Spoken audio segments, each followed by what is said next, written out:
روایت لکھی ہے دیلمی کے حوالے سے، فرمایا کہ ایک انسان کی موت کا وقت جب آتا ہے اور فرشتہ اس کی روح قبض کرنے کے لیے جب آتا ہے اور وہاں یا تو مرنے والا خود یاسین پڑھ رہا ہے یا کوئی وہاں بیٹھا ہوا یاسین پڑھ رہا ہے، تو ملک الموت واپس اللہ کے پاس جاتا ہے اور یہ کہتا ہے کہ اللہ وہاں یاسین کی تلاوت ہو رہی ہے، تو یاسین کے جتنے فرشتے تو نے پیدا کیے ہیں وہ سارے فرشتے اس مرنے والے کے پاس موجود ہیں، میں اس کی روح کیسے قبض کروں؟ اس کی روح کو میں کیسے قبض کروں؟ وہاں تو سارے فرشتے موجود ہیں۔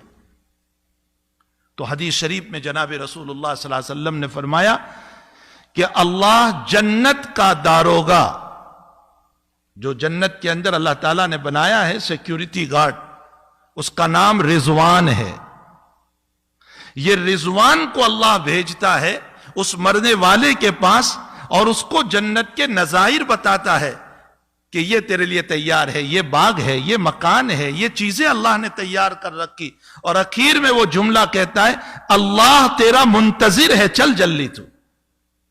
جب یہ جملہ کہا جاتا ہے کہ اللہ تیرے انتظار میں ہے، وہ اپنی روح چھوڑ دیتا ہے۔ یہ یاسین شریف کی برکت ہے۔ حدیث شریف میں آتا ہے کہ موت کے موقع پر اگر یاسین شریف کی تلاوت کی جائے تو روح کے نکلنے میں بہت آسانی پیدا ہو جاتی، سہولت پیدا ہو جاتی۔ اس کی وجہ یہی روایت ہے کہ اس موقع پر فرشتے کی آمد پر رضوان کی آمد ہوتی ہے اور اس کو جنت کی بشارتیں سنائی جاتی ہے، جنت دکھائی جاتی ہے، جس کے نتیجے میں وہ تیار ہو جاتا ہے آخرت کی طرف اور وہ رغبت کرتا ہے آخرت کی طرف۔ تو سورہ یاسین شریف کتنی اہم سورت ہے۔ روایتوں میں ہے کہ بیماریوں کو دور کرنے کے لیے سورہ یاسین کی تلاوت ہے، اور اگر زیادہ بیماری ہے تو عروس القرآن پڑھو۔ عروس القرآن کا معنی سورہ رحمان، سورہ رحمان پڑھو۔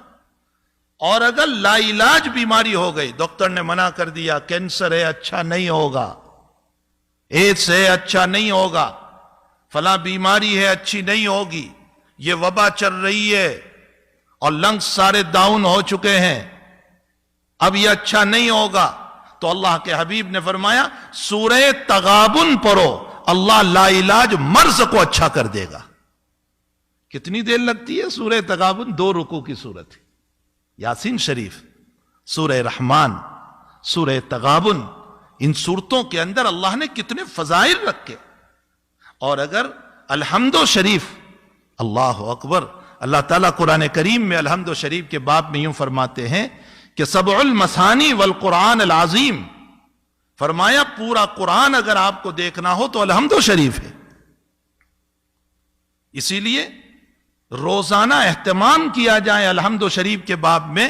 مجدد الفسانی رحمت اللہ علیہ فرماتے ہیں کہ جیسے تیل ہوتا ہے، پیٹرول اور ڈیزل، یوں ڈالو اور بھڑک اٹھتا ہے، فرمایا سورہ فاتحہ وہ ایندھن ہے کہ یوں پڑھو گے اور اللہ تمہیں شفا دے دے گا، بشرطے کہ سچے دل سے پڑھو، یقین ہو اللہ تعالیٰ پر۔ نبی علیہ الصلوۃ والسلام کا معمول گرامی تھا کہ ہر نماز کے بعد، چاہے اس کے بعد سنتیں ہو یا سنتیں نہ ہو، سنتیں ہیں تو سنتوں کے بعد، اور سنت نہیں ہے تو فرض کے بعد، حضرت کا معمول تھا آیت الکرسی پڑھتے تھے ایک مرتبہ، تو آیت الکرسی پڑھی جائے۔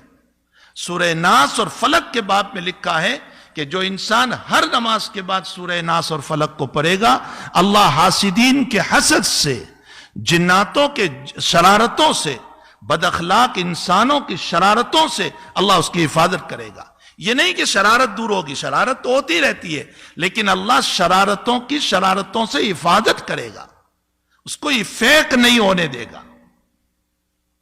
ایک حدیث شریف میں حضور پاک صلی اللہ علیہ وسلم نے فرمایا اگر تمہاری دنیا کے باب میں مسئلہ یہ ہو گیا کہ آمدنی کم ہو گئی، حالات ٹھیک نہیں ہے، ضرورتیں پوری نہیں ہو رہی ہے، آج سارے لوگ کہہ رہے ہیں نا ضرورتیں پوری نہیں ہو رہی ہے، آمدنی کم ہو گئی ہے، دکان ٹھیک نہیں چل رہی ہے، جاب نہیں مل رہا ہے، پریشانیوں میں مبتلا ہو گئے، اللہ کے نبی فرماتے روزانہ سورۃ الواقعہ کی تلاوت کرو، اس سورہ واقعہ کی برکت سے اور میں مسجد میں بیٹھ کر قسم کھا کر کہتا ہوں ہفتہ نہیں گزرے گا اللہ راستہ کھول دے گا. سورہ واقعہ کی تلاوت کرو, اللہ راستوں کو کھولے گا. جگہ جگہ جگہ جگہ ہمارے پاس علاج موجود ہے اور ہم صرف چلا رہے ہیں کہ یہ ہو گیا, وہ ہو گیا, فلاں ہو گیا, بیماریاں ہیں, مصائب ہے, حالات ہیں. جبکہ اللہ تعالیٰ نے اس آگ کو بجھانے کی اور ان بیماریوں کو رفع کرنے کے لیے ہمیں قرآن کریم دیا ہے. ہمیں چاہیے کہ اس عظیم المرتبت قرآن کی روزانہ تلاوت کریں. کم سے کم 1 مرتبہ یاسین شریف روزانہ پڑھنا چاہیے, کم سے کم. اور سورہ کہف کے باب میں ہے, حضور پاک صلی اللہ علیہ وسلم نے فرمایا جو انسان سورہ کہف کی تلاوت کرے گا اللہ دجالی فتنوں سے محفوظ رکھے گا اس کو. اگر دجال آ گیا تو دجالی فتنوں سے محفوظ رکھے گا. چلو آپ کہو گے ہمارے وقت میں دجال کہاں, ارے وہ بڑا دجال نہیں, چھوٹے دجال تو ہیں دنیا میں بہت سارے, جو فتین لوگ ہیں, فتنہ کرتے رہتے ہیں, لوگوں کو جو ہیں پریشان کرتے رہتے ہیں, حالات میں ڈالتے رہتے ہیں. یہ چھوٹے دجال کا معنی کیا ہے؟ فریب دینا, دھوکہ دینا. یہ لوگ آج تو موجود ہیں.